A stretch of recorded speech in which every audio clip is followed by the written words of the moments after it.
Now, before we can get into the third and the final part of your course, which covers how to conquer and actually resolve some of these conflicts, we have to know that you have the tools to keep your conflicts safe. And that's what this last chapter is all about, safety.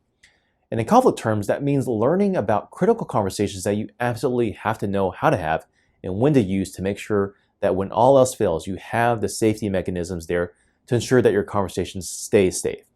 Okay, to do this, I'm going to divide this chapter up into 3 sections. The first section will cover 2 of the lanes of conversations that we introduced a couple chapters ago, and that'll be your emergency and clarity lane conversations. These 2 lanes of conversations are designed to help safeguard your fights, so we'll want to make sure you know when and how to use them to your advantage. The second section covers 2 crucial conversations that you'll need to engage in when you're struggling in your conflicts. That'll be what I call a meta conflict and a goal-setting conflict. Then the third section will cover what I call your 5-point safety harness. And you can think of that one kind of like your seatbelt. When all else fails in your fight, you need to know that you have this safety belt at your disposal to keep you safe. All right, that's your introduction to this chapter. Now let's get into when and how to use your emergency and clarity lanes in a fight. Okay, so really, the emergency lane is the first and most important lane that you'll need to know about and how to use. And the reason why it's the most important is because when the wheels fall off, and I guarantee you, if you're challenging yourself in your conflicts, at some point in time, your wheels will come off. You'll need to know how to pull over quickly before your conflicts become unsafe. So before we get into how to use it, let me briefly cover why it's critical and why it's so hard for so many people to use. If you remember from the past chapters, an emergency lane is essentially a timeout, but timeouts are hard to pull off for typically 2 reasons. First, it's because people don't know their flood points well. And remember, the flooding point is when you become so overwhelmed with emotion that you can't think or speak as well as you normally do. So using an emergency lane means that you have to have the awareness and discipline to call a timeout and to actually follow through with disengaging a fight.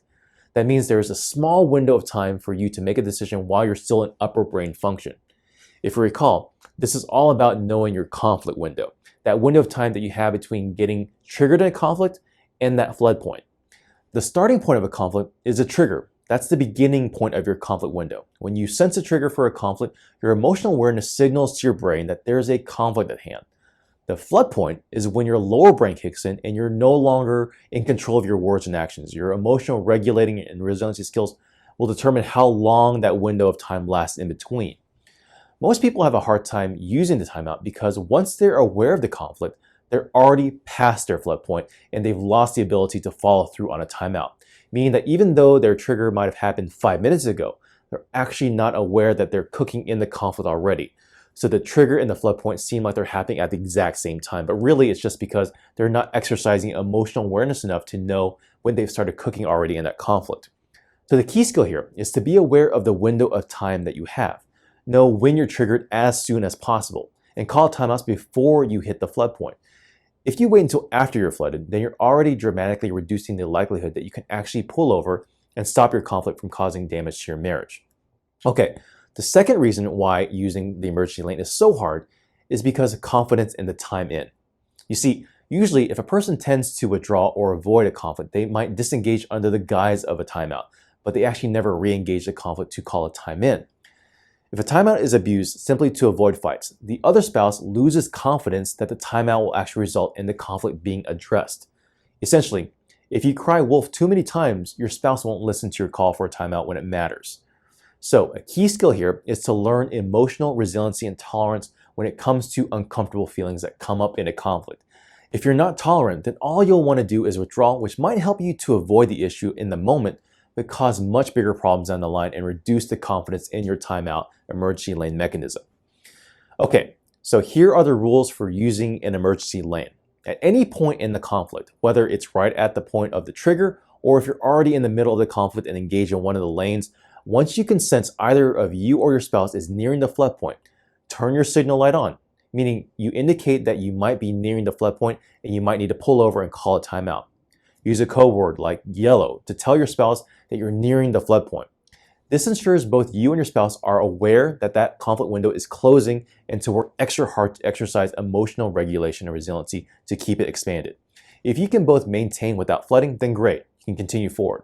But if things continue to escalate, then call the timeout and pull over. Use another code word to communicate that you're pulling over and that you're not involving yourself in this conflict anymore.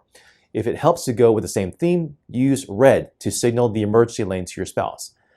But be in agreement beforehand with your spouse that if either of you says red, the conflict has to stop. Both you and your spouse have to take the time out, and that you'll re-engage after both of you have regulated and processed your emotions a little bit more. Okay, once you're in timeout and have disengaged, the next step is to actually regulate and process. This is where you reset your lower brain and start churning through your emotions to get clarity and precision on what your conflict is actually about. This is where you do all your pre-work for a conflict so that when you re-engage, you can communicate clearly and effectively. See, most couples I work with forget the objective isn't just to reset their lower brain out of the flood, but to also process their emotions so they can communicate more effectively when they actually get back together. Once you've processed, then the last step is to schedule the time in. My general rule of thumb here is whoever called the timeout is responsible for calling the time in. Schedule a good amount of time when both you and your spouse can bring your very best mentally and emotionally, and when there's the least amount of distractions involved. Now, just to tie this together a little bit, this is essentially a proactive conflict setup. Remember, a proactive conflict is essentially when you're planning and scheduling a conflict in advance. Now, once you've scheduled the time, it's really important that you actually follow through. Remember, if there's no follow-through to re-engage a conflict, then there's no confidence in the timeout. If there's no confidence in the timeout, there's no way your emergency lane can be effective in keeping your conflict safe. Now, repeat these steps as often as you need to. At first, it might seem like you're not getting anything done in your fight and that this rule may feel more cumbersome than it's worth. But these rules, and specifically this emergency lane, is meant to reset your form in fights. And keeping good form is critical if we're going to handle heavier issues in your marriage. So trust in the form, and over time, you'll get stronger and better and faster at it. At the start of learning these rules, it may feel like you're only really chipping away at 1% of your conflicts, even if that much. But if you stay disciplined with these rules, eventually it'll feel like 5% and 25% until you get enough equity built up. You might not be getting as much as you want done at first, but if you shift your objectives from resolving your conflicts to learning better form and how to keep your conflicts safe and productive, eventually you'll be able to start getting further and deeper into your fights. Okay, so to recap the emergency lane, step 1 is know your check engine warning light and call yellow so you can be ready to pull over when you need to. Step 2 is call red when you need to call the timeout and stop the conflict. Be aware where you are in between that trigger point of a conflict and the flood point and call the timeout to disengage the fight before it's too late. Step 3 is use that timeout to reset your lower brain, regulate your emotions, and process what those emotions are telling you. And then step 4 is schedule and follow through with the time in and re-engage the conflict with your best A game. Okay, let's jump over to the next safety lane that you'll need to know how to use, and that would be your clarity lane. You see, a good number of conflicts start off due to simple and innocent misunderstandings and assumptions.